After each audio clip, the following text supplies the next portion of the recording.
ሰላም ጤና ይስጥልኝ። ይህ ጤና ለሁሉም ነው።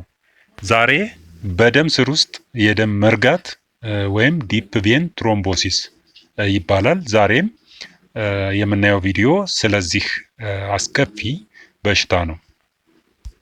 ቪዲዮውን እስከ መጨረሻው ተከታተሉ። ወደ ቪዲዮ። ዲቪቲ ማለት ምን ማለት ነው? ዲቪቲ ወይም ዲፕ ቬን ትሮምቦሲስ ማለት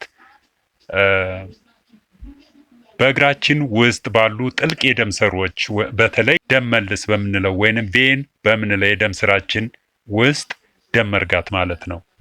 ይህ የደም መርጋት መፈጠር ከተባባሰ ግን ወደ ሳምባ ሊገባና ከባድ አደጋ ሊያመጣ የሚችል አደገኛ በሽታ ነው። ለዚህ በሽታ መንስኤዎች ይሆናሉ ተብለው የሚጠቀሱ ነገሮች አንደኛ ረጅም ጊዜ መቆም ወይንም ረጅም ሰዓት መቀመጥ ይጠቀሳል። ይሄ እንግዲህ በትራንስፖርት ጊዜ ሊሆን ይችላል፣ ወይም አንዳንድ የእጅ ስራ የሚሰሩ ተቀምጠው ረጅም ሰዓት የሚሰሩ ሰዎች ወይንም ደግሞ ቆመው ረጅም ሰዓት አንድ ቦታ ላይ የሚቆዩ ሰዎች ሊሆኑ ይችላሉ። ብቻ ረጅም ሰዓት መቀመጥ ወይንም ደግሞ ረጅም ሰዓት መቆም ይህን ነገር ሊያስከትለው ይችላል ማለት ነው። ሌላው ቀዶ ጥገና የሚያደርጉ ሰዎች ናቸው። ቀዶ ጥገና በሚደረግበት ጊዜ እንግዲህ ኦፕሬሽን በሚሰራበት ጊዜ አንዳንድ ጊዜ የተከሰተው ችግርም ወሳኝነት አለው። ለምሳሌ የእግር መሰበር ሊሆን ይችላል። አንዳንዴ ደግሞ ቀዶ ጥገና በሚሰራበት ጊዜ የደም ስር ያለበት አካባቢ ሊሆን ይችላል። ስለዚህ እነዚህ በሚሰሩበት ጊዜ የደም መርጋት ሊያጋጥም ይችላል ማለት ነው። የጤና ችግር ካለባቸው ለምሳሌ እንደ ደም ግፊት፣ ካንሰር፣ የልብ ችግር፣ የደም መርጋት ችግር ካለ እዚህ ጋር የመፈጠር ችግሩ ከፍተኛ ነው ማለት ነው። ሌላው በእርግዝና ጊዜ ነው። እንግዲህ በእርግዝና ጊዜ የሰውነት መክበድ፣ የሰውነት መጫጫን ሊኖር ስለሚችል በታችኛው የሰውነት ክፍላችን ላይ ጫና የማሳረፍ ነገር ስላለ በእግራቸው ላይ ዲቪቲ ወይንም ዲፕ ቬን ትሮምቦሲስ በእግር ውስጥ የደም መርጋት ሊከሰት የሚችልበት እድል ከፍተኛ ነው ማለት ነው።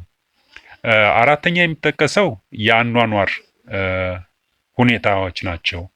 የአኗኗር ሁኔታዎች የሚያጠቃልሏቸው ለምሳሌ ሲጋራ የሚያጨሱ ሰዎች ከሆኑ፣ ሌላው የኮሌስትሮል መጠኑ ከፍተኛ የሆነ ምግቦችን የሚመገቡ ሰዎች ካሉ ልክ ደም ግፊትን ኮሌስትሮል እንደሚያመጣው ሁሉ በደም ውስጥ የኮሌስትሮል በደም ቱቦ ውስጥ የኮሌስትሮል መጠራቀም ደም የሚያልፍበትን ቦታ በማጣበብ እዚህ አካባቢ ላይ የደም መርጋት እንዲፈጠር ሊያደርግ ይችላል ማለት ነው። ሌላው በአመጋገብ ችግር የሰውነት መቀነስ ካለም እንዲሁ የመፈጠር እድሉ ከፍተኛ ነው ማለት ነው። Okay, let's go. ዲፕ ቬን ትሮምቦሲስ ቢከሰት ምልክቶቹ ምን ይመስላሉ የሚለውን እናያለን።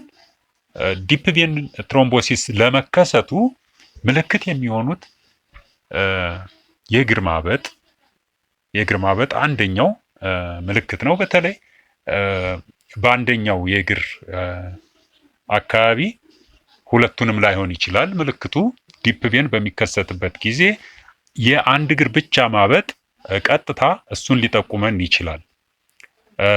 መቅላት፣ የአንድ እግር እዚያው አካባቢ የሚያመን አካባቢ ላይ መቅላት፣ የእግር ህመም፣ በአንድ እግር ብቻ የሚከሰት መሞቅ፣ የከለር መቀየር፣ ይሄ የታመመው ቦታ ላይ ሰማያዊ የመሆን ወይንም ቀይ የመሆን ካለ ይህም ዲፕ ቬን ትሮምቦሲስን ሊጠቁመን ይችላል።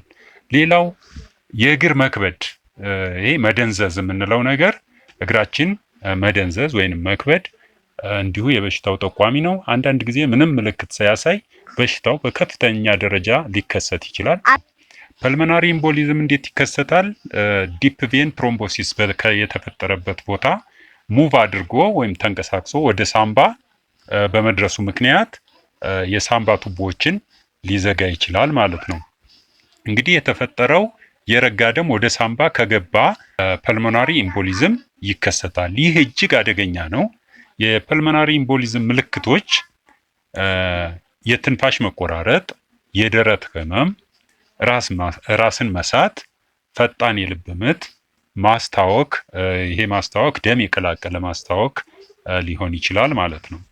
ይህን ለመለየት የሚደረጉ ምርመራዎች ዶፕለር አልትራሳውንድ እዚያ ቦታ ላይ ይታያል ማለት ነው። ሌላኛው ዲሜትር፣ ይሄ ማለት የደም ሙከራ የደም ምርመራ ይደረጋል። ሌላ ሲቲ ስካን፣ በሲቲ ስካን ለማየት ይሞከራል ማለት ነው። እንግዲህ ህክምናው እሱ መሆኑ ከተረጋገጠ ነው የህክምናው ዋናው ዓላማ ምንድነው? ክሎቱ እንዳይበዛ እንዳያድግ ወይንም ደግሞ ወደ ሳምባ እንዳይገባ መከላከል ነው ማለት ነው። የረጋው ደም ለማቅጠን የሚሰጡ መድኃኒቶች አሉ፣ አንቲኳጉላንት የምንላቸው። ከነሱ ውስጥ ሄፓሪን፣ ዋርፋሪን፣ አፒክሳቫን ወይም ኮምፕሬሽን ስቶኪንግ ሊደረግ ይችላል እግራቸው ላይ።